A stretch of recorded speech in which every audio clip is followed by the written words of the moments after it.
আলু আলু একটা সুন্দর ভালো একটা সবজি, যেটা না দিলে তরকারি অসম্পূর্ণ থাকে, সেটা মাছ মাংস সবজি যেটাই হোক না কেন। আর মাংস রান্না করলে তো কথাই নেই, আলু আমাদের ঘরে দিতেই হবে, আমাদের সবারই আলু পছন্দ। বিশেষ করে গরুর মাংস মুরগির মাংস সব মাংসতে আলু একদম দিতে হবে। আসসালামু আলাইকুম, কোহিনুর মিনি কিচেন অ্যান্ড ব্লগে সবাই স্বাগতম। সবাই কেমন আছেন? অবশ্যই আল্লাহর রহমতে ভালো আছেন, আমিও ভালো আছি। চলে আসলাম, আলু একটু ভেজে নিব, গরু মাংস রান্না করবো ঈদের দিনের, সেই জন্য মাংসগুলো আমি একটু মাখিয়ে রেখে দিব, আর সাথে আলুটা আগে ভাজতে দিয়ে দিব চুলার উপরে।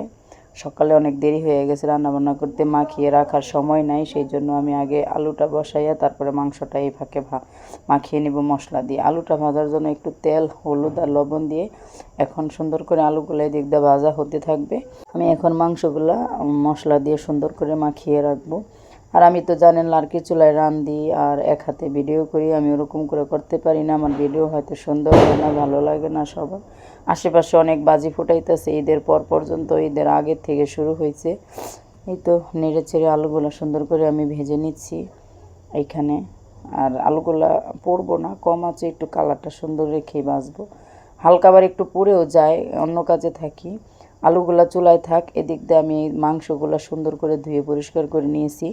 দিয়ে দিলাম রসুন বাটা আদা বাটা, পানি ঝরানো আছে মাংসটা, সব মশলা দিয়ে আর কি একটু মাখিয়ে নিব। দিয়ে দিলাম স্বাদ মতো লবণ, আলুতে লবণ দেওয়া আছে, লবণটা বুঝে দেওয়া লাগবে, সেই জন্য আমি এখানে 1.5 টেবিল চামচের মতো দিয়ে দিলাম, আর ওইখানে 1/2 টেবিল চামচের মতন আছে, আর পরিমাণ অনেকটাই মাংস। ধনিয়ার গুঁড়া দিয়ে দিলাম, ধনিয়া আর রাঁধুনি একসাথে ভাঙানো, জিরার গুঁড়া দিয়ে দিলাম। অনেক রকম মশলাই তো দিতে হয় সবাই জানেন। আর মাখিয়ে রান্না করব তরকারিটা, আমি হাতে মাখিয়ে, গরুর মাংস আমার কাছে পছন্দ। দিয়ে দিলাম হচ্ছে আপনার মরিচের গুঁড়া, হলুদের গুঁড়া বেশি বেশি দেওয়া হচ্ছে, মাংস অনেকগুলো, আবার এর সাথে আলু আছে, সেই জন্য ঝালটা একটু আজকে ঝাল ঝাল করে রান্না করব। সেমাই মিষ্টি এগুলো খাওয়ার পর একটু ঝাল দিয়ে পোলাও বা ভাত খেতে খুবই মজা লাগবে। এখন সবগুলো আমি এখন সুন্দর করে হাতে মেখে নিব চটকে চটকে। আর এই মাখাটা একটু সময় নিয়ে মেখে রাখলে আমার মনে হয় বেশি ভালো হয়, অনেক সুন্দর হয়, মাংসের ভিতরে মশলা ঢুকে। এইভাবে আমি মেখে, অনেক সময় সময় থাকলে মেখে নেই। দিয়ে দিলাম কিছু পেঁয়াজ কুচি, মাখানোতেও দিব, আবার আমি তেলের মধ্যেও একটু ভেজে দিব। আর সবসময় বলে থাকি আমি যে কোনো পেঁয়াজ কিন্তু মোটা করে কাটা পছন্দ করি, আমি কিন্তু চিকন করেও কাটতে পারি, কিন্তু আমার পছন্দ মোটা করে পেঁয়াজ কাটা। এই তো দেখেন এখন সুন্দর করে এইগুলো মেখে নিব, রেখে দিব এখন কিছুক্ষণ। আর ওই দিক দিয়ে আলুটা তো চুলায় আমার আছে, সেটা পড়ে গেল নাকি সেটাও আমার দেখতে হবে, সেই জন্য এটা থাক। একটু চাপা চাপু দিয়ে একদম এক জায়গায় বসিয়ে সুন্দর করে রেখে দিলাম মাংসটা। আর এই তো দেখেন আলুটা এক সাইড একটু লেগে গেছে, যেটার ভয় পাচ্ছিলাম ঠিক সেটাই হয়েছে। আর এই দিক দিয়ে আলুটা নামিয়ে সেই চুলাতে আমি আরেকটা কড়াই দিয়ে আমি তেল দিয়ে দিলাম। আগের থেকে একটু ভাজা তেল ছিল, আমি সেমাইয়ের বিস্কুট বাচ্ছি, সেই তেলের মধ্যে পেঁয়াজগুলো দিয়ে এখন আমি আরেকটু তেল দিয়ে দিব। আজকের মাংসটা তেল মশলা বেশি দিয়ে রান্না করব, আমার কাছে মজা লাগে, সেই জন্য অনেকগুলো পেঁয়াজ দিছি আজকে আমি রান্নাটায়, পেঁয়াজটাও বেশি ব্যবহার করতেছি। জানি না গরুর মাংসেতে আমার কাছে পেঁয়াজ দিলে বেশি ভালো লাগে, ঝালও থাকবে, পেঁয়াজের একটা মিষ্টিও থাকবে, অন্যরকম একটা স্বাদ হবে, ঝাল মিষ্টি। আর সেমাই খাওয়ার পরে এই মাংসটা খেলে খুবই মজা লাগে, ঝোলটা ঘন হবে প্রচুর, খুব খুব ভালো লাগবে, আমার কাছে পছন্দ, তাই আমি করি। যে রান্না করে আসলে যার পছন্দ মতো, তার পছন্দ মতো সে রান্না করে, অন্যের পছন্দে কিন্তু কখনো রান্না করা যায় না। আপনারা যদি আমার মতন করে রান্না করতে পারেন, আমি কিন্তু রান্না শিখাই না, আমি অত সুন্দর পারি না, তারপর আপনারা আপনাদের পছন্দ অনুযায়ী দিবেন। এখন পেঁয়াজটা আমি সুন্দর করে মাংসের সাথে, তেলের সাথে ভেজে নিব, আর বেশিক্ষণ ভাজবো না, হালকাই ভেজে নিব। আর এই পেঁয়াজটা হালকা ভেজে নিলে নরম হয়ে সিদ্ধ হয়ে ঝোলটা কিন্তু ঘন হবে বেশি। আর গরু মাংসের ঝোলটা খেতে কিন্তু আমার কাছে বেশি ভালো লাগে, সেটা মুড়ির সাথে খিচুড়ির সাথে। আর একটা সত্যি কথা কি, আমার বাসি পোলাও দেওয়া গরুর মাংসের ঝোল আলু দেওয়া খেতে খুব ভালো লাগে। এই তো পেঁয়াজটা অল্প ভেজে দিয়ে দিলাম আমি সেই মাখানো মাংস।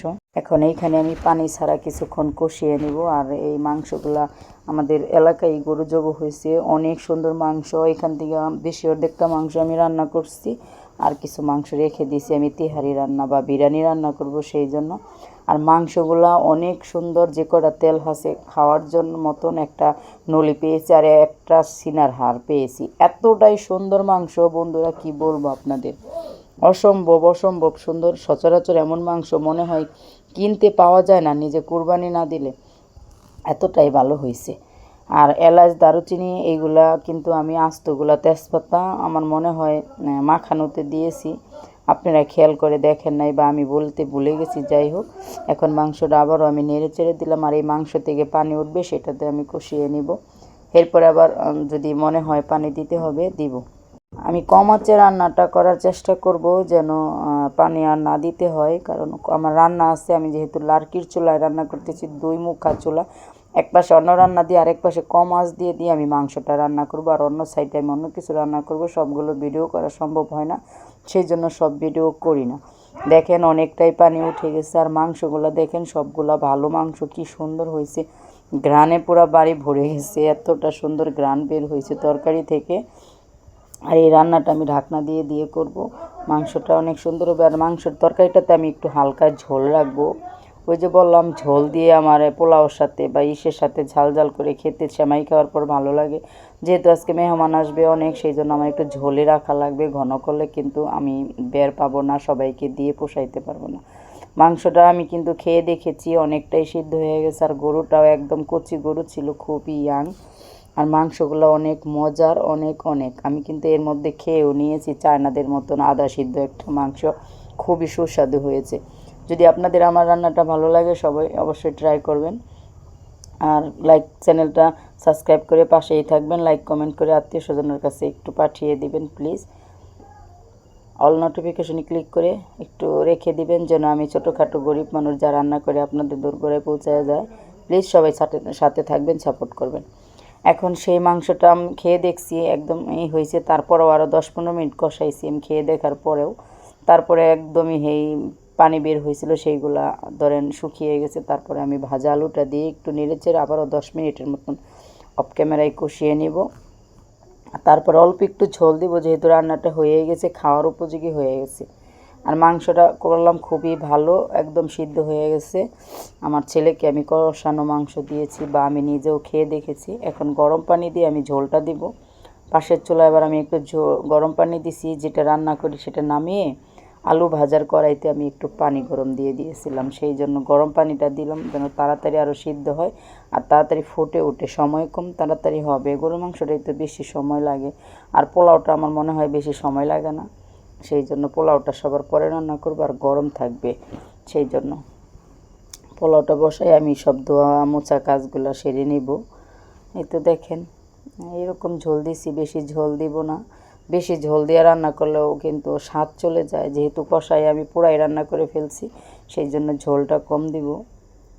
নেড়ে চেড়ে দিচ্ছি মাঝে মধ্যে তরকারিটা। আর বেশি পেঁয়াজ দেওয়া মশলাপাতি গরুর মাংসে বেশি দিতে হয়, আর নিচে তলানিতে লেগে যায়, আর পোড়া লাগলে কিন্তু খুবই গন্ধ লাগে, সেই জন্য বারবার একটু আলতু হাতে আমি নেড়ে চেড়ে দিই। কেউ হয়তো কমেন্ট করতে পারেন আমি মনে হয় খালি নাড়াচাড়াই দিই, আসলে না বন্ধুরা, অফ ক্যামেরায় রান্না করি, একটু যখনই নাড়ি তখন ভিডিও করি। এই তো দেখেন তরকারিটা আমার হয়ে গেছে প্রায়, আমি এখন নামিয়ে নেব। আর একটু জল শুকিয়ে একটা নলা দিছে, দেখেন নলিতে অনেক ভিতরে অনেক মজা আছে। আর এই তরকারিটা আমার হয়ে গেছে। কালারটা কেমন হয়েছে প্লিজ কমেন্টে বলবেন। সবাই সাবস্ক্রাইব করে পাশেই থাকবেন, আবারও বললাম। আমি তো নতুন, আমাকে একটু সাপোর্ট করেন না প্লিজ সবাই একটু।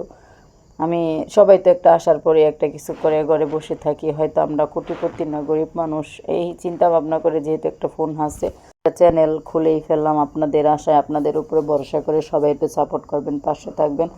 সবাইকে ঈদ মুবারক, ঈদ মুবারক, ঈদ মুবারক। সবাই এনজয় করেন ঈদ, সবাই আনন্দ করেন, খুশিতে মেতে ওঠেন।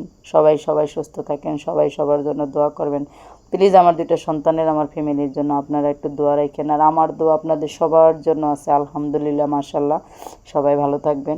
যারা যারা চ্যানেলটা সাবস্ক্রাইব করছেন তাদেরকে আমার মন থেকে আন্তরিকভাবে শুভেচ্ছা এবং ধন্যবাদ। আর যারা লাইক দিয়ে পুরো ভিডিওটা ধৈর্য ধরে দেখছেন তাদের কাছে আমি অনেক কৃতজ্ঞ। প্লিজ সবাই ধৈর্য ধরে ভিডিওটা দেখার জন্য অনেক অনেক ধন্যবাদ। আর সবার জন্য ঈদ মুবারক, শুভকামনা রইল। আবারও নতুন করে ঈদ মুবারক জানালাম। আমার সন্তানদের জন্য দোয়া করবেন প্লিজ। আমি আমার পরিবারে, আপনারাও আমার পরিবার, সবার জন্য দোয়া রইল। আসসালামু আলাইকুম, আল্লাহ হাফেজ।